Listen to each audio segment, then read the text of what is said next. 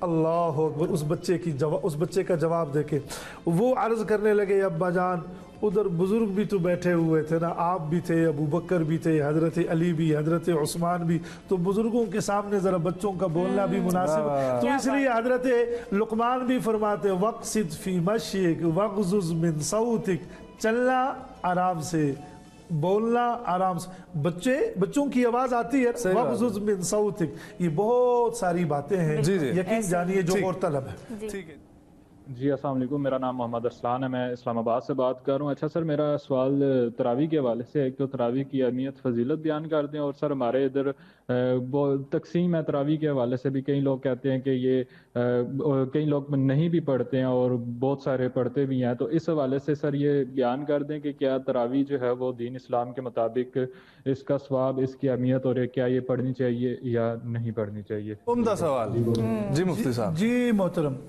آپ صلی اللہ علیہ وسلم کی حدیث ہے، من صام رمضان ایماناً، جو دن بھر روزہ رکھتا ہے ایماناً و احتساباً، یعنی ثواب اور عقیدے کو سامنے رکھ کر، غفر لہ ما تقدم من ذنبہ۔ اور اسی طریقے سے آقا کا یہ بھی ارشاد ہے، من قام رمضان ایماناً، یعنی جو رات کو، اور پھر رمضان اور قرآن کا جوڑ بھی یہی ہے کہ حدیث میں آتا ہے کہ روزہ کل قیامت کے دن یوں فرمائے گا کہ اس شخص نے دن بھر میرے لیے کھانا پینا چھوڑا، اور قرآن یوں فرمائے گا کہ یہ رات کو مجھے سنتا رہا، اس نے نیند کو چھوڑا۔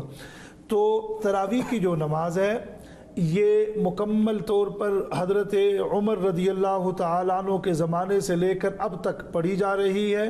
ہاں، کہیں لوگ 8 پڑھتے ہیں، کہیں 20 پڑھتے ہیں، ہم اس میں نہیں جاتے، ہم ان کی طرف جاتے ہیں جو بالکل نہیں پڑھتے۔ جہاں 8 پڑھی جا رہی ہے وہاں ایک آدمی جائے، وہ 8 کو شروع کر لے اور آخر تک قرآن کو سن لے۔ جہاں 20 پڑھی جا رہی ہے ایک آدمی وہاں اس مسجد میں تشریف لے جائے اور اس کو کر لے۔ باقی یہ ہے کہ حضرت عمر رضی اللہ تعالیٰ عنہ مسجد نبوی میں داخل ہوئے، حضرت ابی ابن کعب اور دیگر صحابہ جو ہے وہ علیحدہ علیحدہ، آپ نے حضرت ابی کو پکڑا اور اس کو مصلی رسول صلی اللہ علیہ وسلم پر کھڑا کیا، اور پھر حضرت ابی نے بھی یہ سوچا کہ روزانہ چونکہ قرآن مجید 27ویں شب کو نازل ہوا، تو انہوں نے رکوعات کا پس منظر بھی اہل علم نے یہی بتایا ہے، اور علوم القرآن میں مفتی تقی عثمانی صاحب نے بھی اس کو لکھا ہے کہ روزانہ وہ 20 رکوعات، رکوع کا معنی ہے جھکنا، تو 20 رکوعات پڑھتے تھے۔ 20 کو آپ 27 سے ضرب دے دیں تو 540، تو پہنچی وہیں پہ خاک جہاں کا خمیر تھا۔ تو یاد رکھ لیجئے گا کہ تراویح مکمل ایک عبادت ہے۔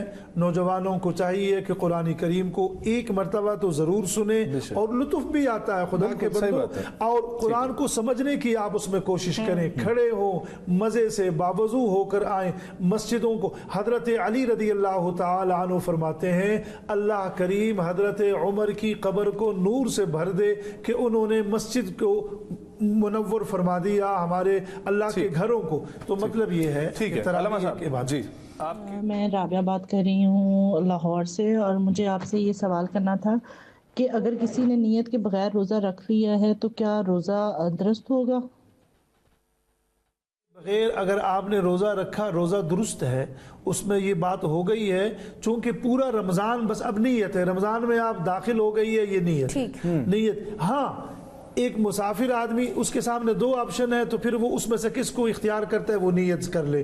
یا ایسا کوئی بیمار آدمی ہے جو کہتا ہے میں روزہ رکھتا ہوں نہ رکھوں، تو وہ دن کے 12 بجے سے پہلے نیت کر۔ اور اگر حضرت ایسا ہو کہ کوئی بیمار آدمی ہے لیکن وہ نیت کر لیتا ہے روزے کی، اور پھر توڑ نہیں چڑھ پاتا جی روزے کے، تو جی بالکل اس کو اجازت ہے کہ وہ کر سکتا ہے۔ لیس علی المریض حرج، بیمار کے اوپر کوئی تنگی نہیں ہے۔ یہ تیسری مرتبہ آ رہا ہے سوال نیت کا۔ نیت کا مسئلہ آپ ایسے حل کر لیں کہ آپ پہلے رمضان کو ہی پورے رمضان کی نیت کر لیں۔ ٹھیک ہے جی آگے فرمائیں۔ اگلا سوال کی جانب۔ السلام علیکم مولانا صاحب، میں حفیظ بات کر رہا ہوں کرک سے۔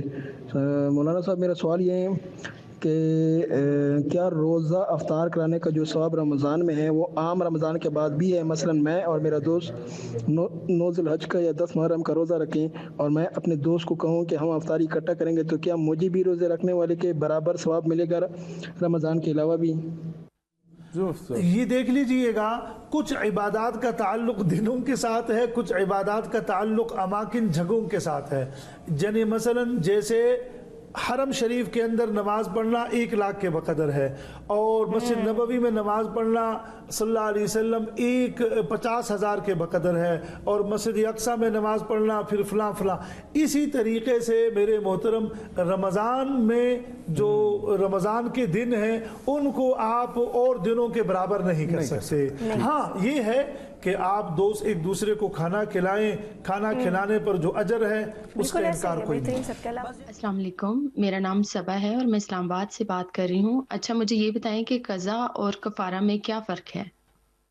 جی صبا جی, قضا اور کفارہ میں فرق یہ ہے کہ ایک شخص ہے اور وہ بغیر کسی ارادے کے, بغیر کسی مجبوری کے اس کا روزہ ٹوٹ جاتا ہے. مثلا قے ہے, ٹھیک ہے, یا وہ بیمار ہو گیا, ڈاکٹر نے کہا آپ روزے کو کیا کر دیں, توڑ دیں, ڈاکٹر نے اس کو بولا, وہ خود نہیں.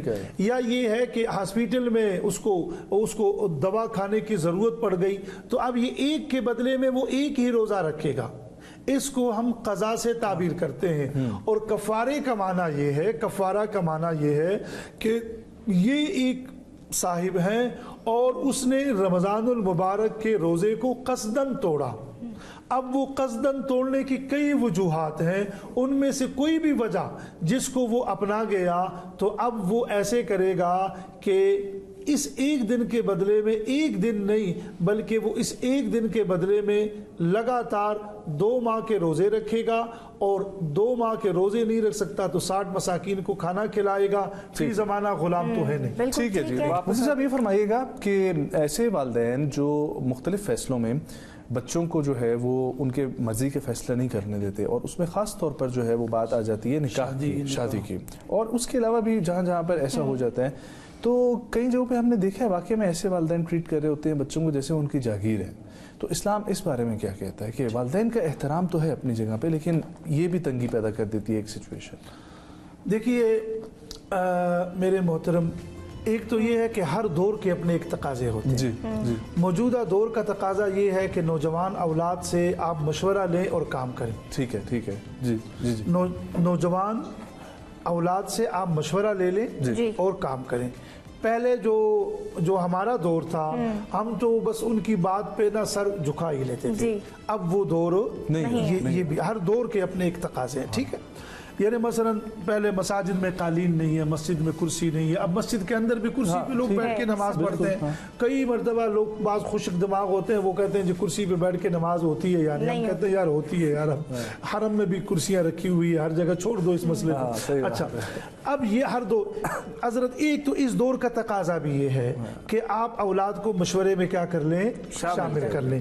اور ایک اب اسلامی نظریاتی کونسل اور ابھی حکومت وقت اور ہر آئے دن یہ بلوں کا پاس ہونا کہ بچپن میں اور لڑکپن میں یہ رشتے مناسب نہیں, اور یہ کامیاب بھی نہیں ہوتے, کامیاب بھی نہیں ہوتے.